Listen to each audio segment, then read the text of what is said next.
ನಮಸ್ಕಾರ. ವಾರ್ತಾ ಭಾರತೀಯ ವೀಕ್ಷಕರಿಗೆ political.com ಕಾರ್ಯಕ್ರಮಕ್ಕೆ ಸ್ವಾಗತ. ನಾನು ಧರಣೇಶ್ ಪುಕಿನಕೆರೆ. ಲೋಕಸಭೆಯ ಪ್ರತಿಪಕ್ಷದ ನಾಯಕ ರಾಹುಲ್ ಗಾಂಧಿ ಅವರು ಮೊನ್ನೆ ಒಂದು ಸ್ಟೇಟ್ಮೆಂಟನ್ನು ಮಾಡಿದರು. ಕರ್ನಾಟಕದ ಒಂದು ಲೋಕಸಭಾ ಕ್ಷೇತ್ರದಲ್ಲಿ ಚುನಾವಣಾ ಅಕ್ರಮ ನಡೆದಿದೆ, ಮತದಾರರನ್ನ ಪಟ್ಟಿಯಿಂದ ಕೆಲವರನ್ನ ಡಿಲೀಟ್ ಮಾಡಿ ಅಥವಾ ಬೇರೆ ಮಾಡಿ ಅಕ್ರಮವನ್ನು ಎಸಗಲಾಗಿದೆ, ಅದರಿಂದಾಗಿ ಕಾಂಗ್ರೆಸ್ ಒಂದು ಸೀಟನ್ನು ಕಳ್ಕೊಂಡಿದೆ, ಅದನ್ನು ನಾನು ಬಹಿರಂಗಪಡಿಸ್ತೀನಿ ಅನ್ನುವಂಥ ಮಾತನ್ನು ಹೇಳಿದರು. ಈಗ ಅವರು ಆಗಸ್ಟ್ 4ನೇ ತಾರೀಕು ಕರ್ನಾಟಕಕ್ಕೆ ಬರುವುದು ನಿಗದಿಯಾಗಿದೆ. ಬಂದಾಗ ಅವರು ಯಾವ ರೀತಿ ಅಂದರೆ ಯಾವ ಕ್ಷೇತ್ರದಿಂದ ಎಷ್ಟು ಮತಗಳನ್ನು ಹಂಗೆ ಮಾಡಲಾಯಿತು, ಹೇಗೆ ಮಾಡಲಾಯಿತು ಅನ್ನೋಂಥದ್ದನ್ನು ಹೇಳ್ತಾರಾ, ಜೊತೆಗೆ ಮಹದೇವಪುರದಿಂದ ಚುನಾವಣಾ ಆಯೋಗದವರೆಗೆ ಪಾದಯಾತ್ರೆ ಮಾಡ್ತಾರಾ, ಪ್ರತಿಭಟನೆ ಮಾಡ್ತಾರಾ ಅನ್ನುವಂಥ ಪ್ರಶ್ನೆಗಳಿವೆ. ಇವುಗಳ ಬಗ್ಗೆ ಚರ್ಚೆ ಮಾಡಲಿಕ್ಕೆ ನಮ್ಮ ಜೊತೆಗೆ ಹಿರಿಯ ಪತ್ರಕರ್ತರಾದಂತಹ ನಟರಾಜ್ ಅವರು ಇದ್ದಾರೆ. ಅವ್ರ ಜೊತೆ ಮಾತಾಡ್ತೀನಿ. ಅದಕ್ಕೂ ಮೊದಲು ನಾನು ನಿಮಗೆ ಮನವಿ ಮಾಡ್ತಿದ್ದೀನಿ, ನೀವು ಇನ್ನೂ ವಾರ್ತಾ ಭಾರತಿಯನ್ನು ಸಬ್ಸ್ಕ್ರೈಬ್ ಮಾಡಿಲ್ಲ ಅಂದರೆ ದಯವಿಟ್ಟು ಸಬ್ಸ್ಕ್ರೈಬ್ ಮಾಡಿ, ಲೈಕ್ ಮಾಡಿ ಮತ್ತು ಶೇರ್ ಮಾಡಿ. ಈಗ political.com ಕಾರ್ಯಕ್ರಮವನ್ನು ಶುರು ಮಾಡ್ತೀನಿ. ಸರ್, ಕಾರ್ಯಕ್ರಮಕ್ಕೆ ಸ್ವಾಗತ. Thank you Dharanesh. ಈಗ ರಾಹುಲ್ ಗಾಂಧಿ ನಾನು ಕರ್ನಾಟಕಕ್ಕೆ ಬಂದು ಮಾತಾಡ್ತೀನಿ ಅಂತ ಹೇಳಿದರು. ಈಗ ಬರ್ತಿದ್ದಾರೆ ಆಗಸ್ಟ್ 4ನೇ ತಾರೀಕು. ಅವರು ಅಂದರೆ ಈಗ ಯಾವ ಸಂದೇಶವನ್ನು ಕೊಡ್ಲಿಕ್ಕೆ ಬರ್ತಿದ್ದಾರೆ, ಯಾವ ಉದ್ದೇಶಕ್ಕೆ ಬರ್ತಿದ್ದಾರೆ? ಒಟ್ಟು ಇಲ್ಲಿ ಬರುವಂಥದ್ದು ಚುನಾವಣಾ ಆಯೋಗದ ಕಾರ್ಯವೈಖರಿ, ವಿದ್ಯುನ್ಮಾನ ಮತಯಂತ್ರಗಳು, ಅದರ ಇವುಗಳೆಲ್ಲ ಇಲ್ಲಿವರೆಗೆ ಏನು ನಡೀತಾ ಇತ್ತು, ವಿದ್ಯುನ್ಮಾನ ಮತಯಂತ್ರಗಳಲ್ಲಿ ನಡೆಯುವಂಥ ಗೋಲ್ಮಾಲ್ ನಡೆಯುತ್ತೆ, ಅದು ಯಾವುದು EVMಗಳು ಸರಿ ಇಲ್ಲ ಅನ್ನುವಂಥ ಇದನ್ನು ಹೇಳ್ತಿದ್ರು. ಹಾಗೆ ಈಗ ಸ್ವಲ್ಪ ಕಾಂಗ್ರೆಸ್ ಸ್ವಲ್ಪ ಅಲರ್ಟ್ ಆಗಿದೆ, ಮಾಡಿಫೈ ಆಗಿದೆ. ಇಲ್ಲ ಎಲೆಕ್ಟ್ರಾನಿಕ್ EVM ಅಲ್ಲ, ಮತದಾರರ ಪಟ್ಟಿಯಲ್ಲಿ ಗೊಂದಲ ಆಗುತ್ತೆ ಅನ್ನುವಂಥ ಇದನ್ನು ಇಟ್ಕೊಂಡು ಹೇಳ್ತಿದ್ದಾರೆ. ಅದಕ್ಕೆ ಪ್ರಮುಖವಾಗಿ ಮಹಾರಾಷ್ಟ್ರ ವಿಧಾನಸಭೆ ಚುನಾವಣೆಗೂ ಮುನ್ನ ಎಲ್ಲ ಸಮೀಕ್ಷೆಗಳು ಈ ಚುನಾವಣೆಯಲ್ಲಿ BJP ಅಧಿಕಾರಕ್ಕೆ ಬರಲ್ಲ, ಬಂದರೆ ಕೂಡ MEA ಮಹಾವಿಕಾಸ್ ಅಘಾಡಿ ಅಧಿಕಾರಕ್ಕೆ ಬರುತ್ತೆ, ಅದಕ್ಕೆ ತುಂಬ ಉತ್ತಮವಾದಂಥ ಮತ್ತು ಅನುಕೂಲಕರವಾದಂಥ ವಾತಾವರಣ ಇದೆ ಅಂತ ಹೇಳಿತ್ತು. ಆದರೆ ಫಲಿತಾಂಶದ ಲೆಕ್ಕಾಚಾರನೇ ಬೇರೆ ಇತ್ತು, ಆದರೆ ಬಂದ ಫಲಿತಾಂಶ ಬೇರೆ ಆಗಿತ್ತು. ಅಲ್ಲಿ BJP ಅತ್ಯಧಿಕ ಸ್ಥಾನಗಳನ್ನು ಗಳಿಸ್ತು. ಅದಾದ ನಂತರದಲ್ಲಿ ಎಲ್ಲ ಪಕ್ಷಗಳು, ಕಾಂಗ್ರೆಸ್ ಸೇರಿದಂತೆ ಎಲ್ಲ ಪಕ್ಷಗಳು ಮತದಾರರ ಪಟ್ಟಿಯಲ್ಲಿ ದೊಡ್ಡ ಗೋಲ್ಮಾಲ್ ನಡೆದಿದೆ ಅನ್ನುವಂಥ ಆರೋಪವನ್ನು ಮಾಡಿದ್ವು. ಅದಕ್ಕೆ ಪೂರಕವಾಗಿ ಈಗ ಬಿಹಾರದಲ್ಲಿ ಕೂಡ ನಡೀತಾ ಇದೆ. ಇವತ್ತು ಕೂಡ 56 ಲಕ್ಷ ಜನ ಮತದಾರರ ಪಟ್ಟಿಯಿಂದ ಹೆಸರನ್ನು ಕೈ ಬಿಟ್ಟಿದ್ದೀವಿ ಅನ್ನೋಂಥ ಮಾತಾಡ್ತಿದ್ದಾರೆ. ಚುನಾವಣಾ ಆಯೋಗ ಇದನ್ನು ತಿರಸ್ಕಾರ ಮಾಡ್ತಾನೇ ಬರ್ತಾ ಇತ್ತು.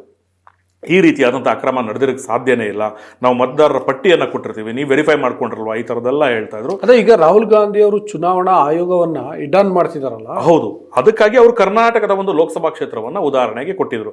ನಮಗೂ ಕೂಡ ಯಾವುದು ಅಂತ ಕುತೂಹಲ ಇತ್ತು. ಆದರೆ ಆ ಕುತೂಹಲ ಈಗ ಇತ್ಯರ್ಥ ಆಗಿದೆ, ಅದು ಬೆಂಗಳೂರು ಕೇಂದ್ರ ಲೋಕಸಭಾ ಕ್ಷೇತ್ರ ಅಂತ. ಇಲ್ಲಿ ಏನು ಅಂತಾರೆ ಧರಣೇಶ್, ಸ್ವಲ್ಪ ನನಗೆ ಅಕ್ರಮ ನಡೆದಿದೆ ಅಂತ ಹೇಳಲ್ಲ, ನಾನು ಅದು ಗೊತ್ತಿಲ್ಲ, ನಾನೇನು ಎಕ್ಸ್ಪರ್ಟ್ ಅಲ್ಲ, ಬಟ್ ಲೆಕ್ಕಾಚಾರ ನೋಡಿದಂಥ ಸಮಯದಲ್ಲಿ ಯಾರಿಗೂ ಒಂದು ಅನುಮಾನ ಬರೋ ಥರದಲ್ಲಿ ಕಾಣುತ್ತೆ. ಅಂತಿಮವಾಗಿ ಅವರು ಯಾವ ಮಾನದಂಡವನ್ನು ಇಟ್ಕೊಂಡು ಇಲ್ಲಿ ಅಕ್ರಮ ನಡೆದಿದೆ ಅನ್ನೋ ಹೇಳ್ತಾರೋ ಏನೋ ಗೊತ್ತಿಲ್ಲ.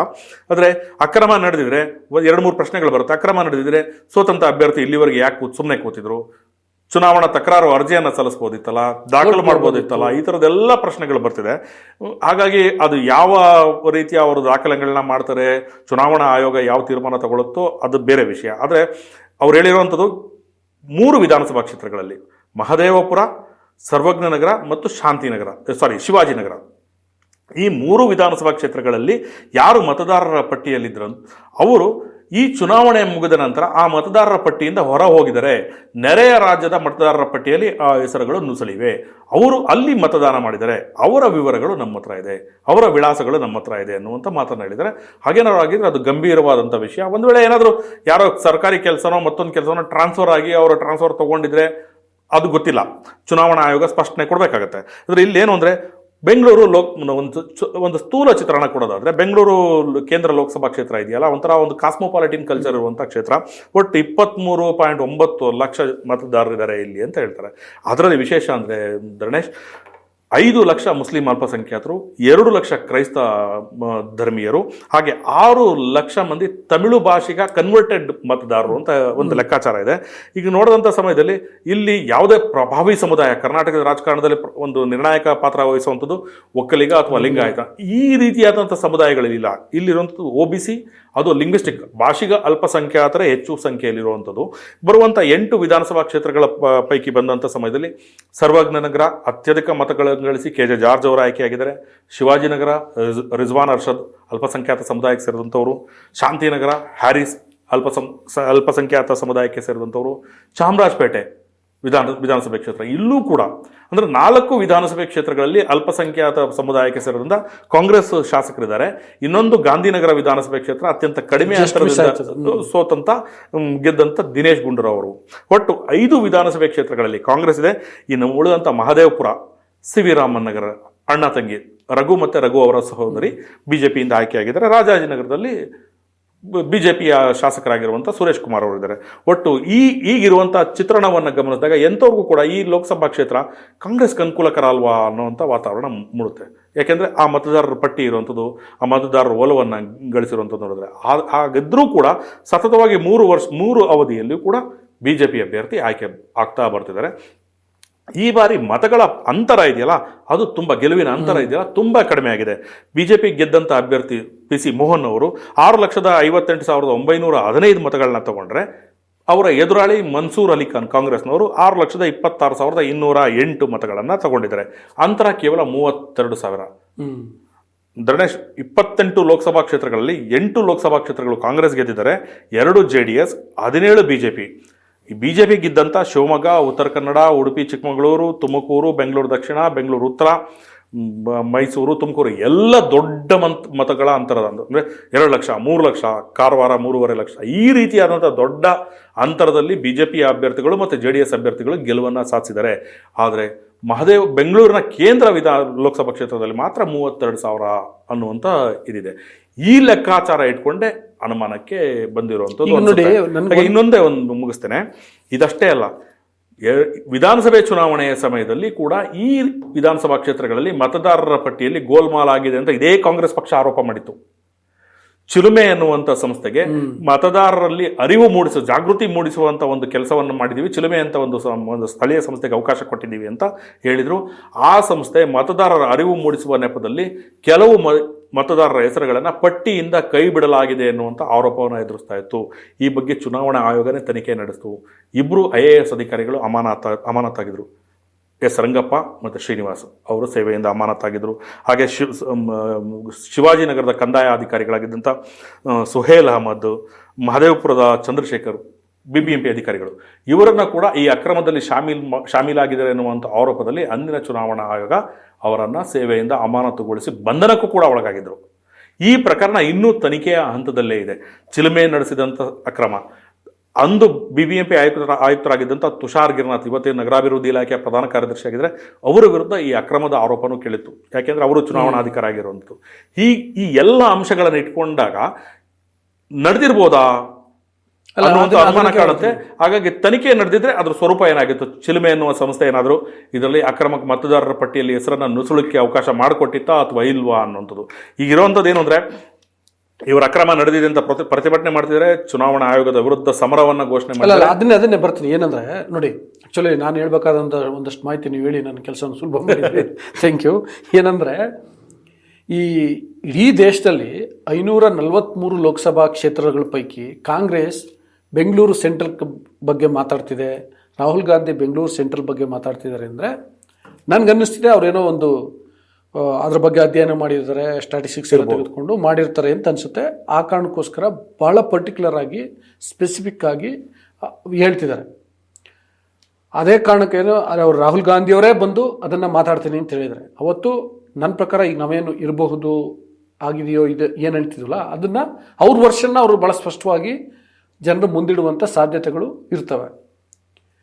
ನಿಮಗೆ ಏನು ಅನಿಸ್ತದೆ ಅಂದರೆ, ರಾಹುಲ್ ಗಾಂಧಿ ಈ ವಿಷಯನ ಹಿಂಗೆ ಈ ಥರ ಟೇಕ್ ಆಫ್ ಮಾಡ್ತಿರೋ ಕಾರಣಕ್ಕೆ, ಅಂದರೆ ಬಿಹಾರದ ಚುನಾವಣೆದು ಈ ವಿಷಯ ಇದ್ದೇ ಇದೆ, ಕರ್ನಾಟಕದಲ್ಲಿ ಅದು ಯಾವ ಥರದ ಇಂಪ್ಯಾಕ್ಟ್ ಆಗುತ್ತೆ ಅಂತ. ಅಲ್ಲ, ನನಗೆ ಕರ್ನಾಟಕದ ಇಂಪ್ಯಾಕ್ಟ್ಗಿಂತ ಪ್ರಮುಖವಾಗಿ ನಾನು ಮಾತಾಡಕೊಟ್ಟಿದ್ದೇನು ಅಂತಂದರೆ, ಚುನಾವಣಾ ಆಯೋಗದ ಕರ್ತವ್ಯ ಅಂತಂದ್ರೆ ನಾವೀಗೇನು ಅಂತಂದರೆ, ಚುನಾವಣಾ ವ್ಯವಸ್ಥೆ, ನಮ್ಮ ಪ್ರಜಾತಂತ್ರ ವ್ಯವಸ್ಥೆಯಲ್ಲಿ ಚುನಾವಣೆಯನ್ನು ಕಂಡಕ್ಟ್ ಮಾಡುವಂಥ ಚುನಾವಣಾ ವ್ಯವಸ್ಥೆ ಸ್ವಾಯತ್ತ ಸಂಸ್ಥೆ. ಆ ಸ್ವಾಯತ್ತ ಸಂಸ್ಥೆ ಸ್ವಾಯತ್ತವಾಗಿ ಉಳಿಬೇಕಾಗತ್ತೆ. ಏಕೆಂದರೆ ಯಾವುದೋ ಇನ್ನೊಂದು ರಾಜಕೀಯ ಪಕ್ಷಗಳ ಮರ್ಜಿಗೋ ಮತ್ತೊಂದಕ್ಕೋ ಆಗಬಾರ್ದು. ಹಾಗೇನಾದರೂ ಆಯಿತು ಅಂದರೆ ಇಡೀ ವ್ಯವಸ್ಥೆನೇ ಕುಸಿದು ಹೋಗುತ್ತೆ, ಯಾರು ನಂಬಿಕೆ ಇಟ್ಟಿರುವಂಥದ್ದು. ಹಾಗಾಗಿ ಇಲ್ಲಿರುವಂಥದ್ದು ಜವಾಬ್ದಾರಿ ಚುನಾವಣಾ ಆಯೋಗದ್ದು. ಅಕ್ರಮ ನಡೆದಿದೆಯಾ ಇಲ್ವಾ ನಂಗೆ ಗೊತ್ತಿಲ್ಲ, ಆದರೆ ಇಲ್ಲಿ ನಾನು ಉದಾಹರಣೆ ಹೇಳಿದೆ, ಚಿಲುಮೆ ಸಂಸ್ಥೆ ನಡೆಸಿದಂಥ ಅಕ್ರಮದಲ್ಲಿ ನೀವೇ ದೂರನ್ನು ಕೊಟ್ಟು ಕೆಲವು ಅಧಿಕಾರಿಗಳ ಮೇಲೆ ಕ್ರಮವನ್ನು ತಗೊಂಡಿದ್ರಿ, ಆದರೆ ತನಿಖೆ ಪೂರ್ಣಗೊಳಿಸಲಿಲ್ಲ. ಇದರ ನಡುವೆ ಕಳೆದ ಲೋಕಸಭಾ ಚುನಾವಣೆಯ ಲೆಕ್ಕಾಚಾರವನ್ನು ಇಟ್ಕೊಂಡು ರಾಹುಲ್ ಗಾಂಧಿ ಅವರು ಬರ್ತಾ ಇದ್ದಾರೆ.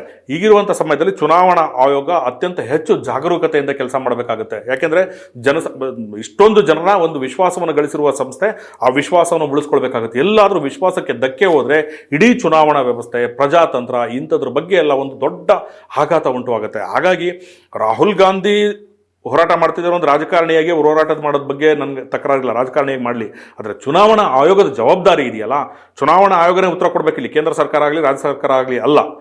ತನ್ನ ಆ ಸಂಸ್ಥೆಯ ಬಗ್ಗೆ ಇರುವಂಥ ವಿಶ್ವಾಸ ನಾವು TN ಶೇಷನ್ ಅವರನ್ನ ಈಗಲೂ ಕೂಡ ನೆನೆಸ್ತೇವೆ. ಯಾಕೆಂದ್ರೆ ಅವರು ಈಗ ಆಗಸ್ಟ್ 4ನೇ ತಾರೀಕು ಬರ್ತಾರಲ್ಲ, ಇನ್ನೂ ಸ್ಪಷ್ಟತೆ ಇಲ್ಲ. ಅದು ಅವರು ಮಹದೇವಪುರದಿಂದ ಚುನಾವಣಾ ಆಯೋಗಕ್ಕೆ ಪಾದಯಾತ್ರೆ ಮಾಡ್ಕೊಂಡು ಬರ್ತಾರ, ರ್ಯಾಲಿ ಬರ್ತಾರ, ರೋಡ್ ಶೋ ಮಾಡ್ತಾರ ಅನ್ನೋದ್ರ ಬಗ್ಗೆ ಸ್ಪಷ್ಟತೆ ಇಲ್ಲ. ಅದು ಸೆಕ್ಯೂರಿಟಿ ಕಾರಣಕ್ಕೋ ಇನ್ನೊಂದು ಕಾರಣಕ್ಕೋ ಕಾಂಗ್ರೆಸ್ ಇನ್ನೂ ಅದನ್ನು ಸ್ಪಷ್ಟಪಡಿಸಿಲ್ಲ. ಆದರೆ ಅವ್ರು ಬರ್ತಾರೆ, ಚುನಾವಣಾ ಆಯೋಗದ ಕಚೇರಿಗೆ ಹೋಗ್ತಾರೆ, ಬಹುಶಃ ದೂರು ಕೊಡ್ತಾರೆ ಅಂತ ಅನಿಸುತ್ತೆ. ದೂರು ಕೊಟ್ಟಾಗ ವಾಟ್ ನೆಕ್ಸ್ಟ್ ಅನ್ನೋ ಪ್ರಶ್ನೆ ಬರುತ್ತೆ. ಮತ್ತು ಚುನಾವಣಾ ಆಯೋಗ ಆಗ ಉತ್ತರ ಕೊಡಬೇಕಾಗುತ್ತೆ, ಆ ದೂರಿಗೆ ಸ್ಪಂದಿಸಬೇಕಾಗುತ್ತೆ. ಅದು ನಾನು ಹೇಳಿದ್ದು ವಿಶ್ವಾಸಾರ್ಹತೆಯ ಪ್ರಶ್ನೆ. ಈಗಿರುವಂಥದ್ದು ರಾಹುಲ್ ಗಾಂಧಿ ಪ್ರಶ್ನೆ ಮಾಡ್ತಿರೋದು ಇನ್ನೊಂದು ಯಾವುದೋ ಪಕ್ಷ ಮತ್ತೊಂದಲ್ಲ, ಇಲ್ಲಿರುವಂಥದ್ದು ಜನರ ವಿಶ್ವಾಸದ ಪ್ರಶ್ನೆ. ನಾವೆಲ್ಲರೂ ಕೂಡ ಚುನಾವಣಾ ಆಯೋಗ ಈ ರೀತಿಯಾದಂಥ ಕೆಲಸ ಮಾಡುತ್ತೆ, ಯಾರನ್ನೂ ಕೇರ್ ಮಾಡಲ್ಲ, ಚುನಾವಣಾ ಸಮಯದಲ್ಲಿ ಅದೇ ಸುಪ್ರೀಂ ಅನ್ನುವಂಥ ಲೆಕ್ಕ ಇದೆ. ಹಾಗಾಗಿ ಇಂತಹ ಚುನಾವಣಾ ಆಯೋಗ ಉತ್ತರದಾಯಿ ಆಗಬೇಕೀಗ, ಜನರಿಗೆ ಹೇಳ್ಬೇಕು, ಹೌದು ನಾನು ಪಾರದರ್ಶಕವಾಗಿದ್ದೀನಿ, ಇಂತಹ ಅಕ್ರಮ ನಡೆದಿದೆ ಅಥವಾ ನಡೆದಿಲ್ಲ, ಅಕ್ರಮ ನಡೆದಿದ್ದರೆ ಇದಕ್ಕೆ ಇವರೇ ಕಾರಣ, ಇವರ ಮೇಲೆ ಕ್ರಮವನ್ನು ತಗೊಳ್ಬೇಕಾಗುತ್ತೆ ಅಂತ ವಿಶ್ವಾಸವನ್ನು ಮರುಸ್ಥಾಪನೆ ಮಾಡುವಂಥ ಕೆಲಸ. ಇರುವಂಥ ವಿಶ್ವಾಸ ಇದೆ, ನಮ್ಗೆ ಈಗಲೂ ಕೂಡ ವಿಶ್ವಾಸ ಇದೆ, ಮರುಸ್ಥಾಪನೆ ಇಲ್ಲ. ಅದ್ರ ಬಗ್ಗೆ ನಮಗೆ ಅತ್ಯಂತ ಕುಸಿದೇ ಇರುವ ರೀತಿಯಲ್ಲಿ ನೋಡ್ಕೊಳ್ಬೇಕಾಗಿರುವಂಥ ಕರ್ತವ್ಯ ಚುನಾವಣಾ ಆಯೋಗದ ಮೇಲಿದೆ. ಹಾಗೆ ರಾಹುಲ್ ಗಾಂಧಿ ಆರೋಪವನ್ನು ಮಾಡ್ತಿರುವಂಥದ್ದು ಕೂಡ ಅವರು ಕೂಡ ಜವಾಬ್ದಾರಿ ಇದೆ. ಅವರಿಗೆ ಯಾಕೆ ಅಂತ ಹೇಳಿದ್ರೆ ಇಷ್ಟೊಂದು ದೊಡ್ಡ ಜನರ ಅಂದರೆ ನಾವೇನು 100 ಕೋಟಿ ಜನರಿದ್ದೀವಲ್ಲ, ಮತದಾರರಿದ್ದೀರಲ್ಲ, ಅವರ ವಿರುದ್ಧ ನಿಂತಿದ್ದೀರಿ ನೀವು, ಅವರ ವಿಶ್ವಾಸದ ವಿರುದ್ಧ ಆ ಧಕ್ಕೆ ಬರಬಾರ್ದು. ಹಾಗಾಗಿ ಒಬ್ಬ ಪ್ರತಿಪಕ್ಷ ನಾಯಕನಾಗಿ ಜವಾಬ್ದಾರಿಯುತವಾಗಿ ಮಾತನಾಡಬೇಕಾಗುತ್ತೆ. ಇಲ್ಲಿ ನೀವು ಮಾಡಿರುವಂಥ ಆರೋಪಗಳು ಸುಳ್ಳು ಅಂತ ಏನಾದರೂ ಆಯಿತು ಅಂದರೆ ಅದು ನಿಮ್ಮ ಅಸ್ತಿತ್ವಕ್ಕೆ ಧಕ್ಕೆ, ಈ ಜನರ ಭವಿಷ್ಯದ ಜನರ ಇದ್ರ ವಿಶ್ವಾಸದ ಜೊತೆ ನಡೀತಾ ಇರೋದು. ಹಾಗಾಗಿ ಚುನಾವಣಾ ಆಯೋಗ ಕೂಡ ರಾಹುಲ್ ಗಾಂಧಿ ಅವರು ಮಾಡಿರುವಂಥ ಆರೋಪಗಳು, ರಾಹುಲ್ ಗಾಂಧಿ ಪ್ರೆಸೆಂಟ್ ಮಾಡೋಕೆ ಹೋಗ್ತಾ ಇರುವಂಥ ದಾಖಲೆಗಳನ್ನು ನೋಡಿ ಅಗತ್ಯವಾದಂಥ ಕ್ರಮವನ್ನು ತಗೊಳ್ಬೇಕಾಗುತ್ತೆ. ತಗೊಂಡ್ರೆ ಮಾತ್ರನೇ ಪ್ರಜಾತಂತ್ರದ ಒಂದು ಉಳಿವಿಗೆ ಸಾಧ್ಯ ಅನ್ನುವಂಥದ್ದು ನನ್ನ ಸ್ಪಷ್ಟವಾದಂಥ ಅಭಿಪ್ರಾಯ. Thank you. ವೀಕ್ಷಕರೇ, ರಾಹುಲ್ ಗಾಂಧಿ ರಾಜ್ಯಕ್ಕೆ ಬರ್ತಿರೋದ್ರ ಬಗ್ಗೆ, ಪ್ರತಿಭಟನೆ ಮಾಡೋದ್ರ ಬಗ್ಗೆ, ಎಲ್ಲಕ್ಕಿಂತ ಹೆಚ್ಚಾಗಿ ನಟರಾಜ್ ಅವರು ಹೇಳಿದಂತೆ ಚುನಾವಣಾ ಆಯೋಗದ ಕರ್ತವ್ಯದ ಬಗ್ಗೆ ನಿಮ್ಮ ಅಭಿಪ್ರಾಯ ಏನು ಅಂತ ತಿಳಿಸಿ. Thank you.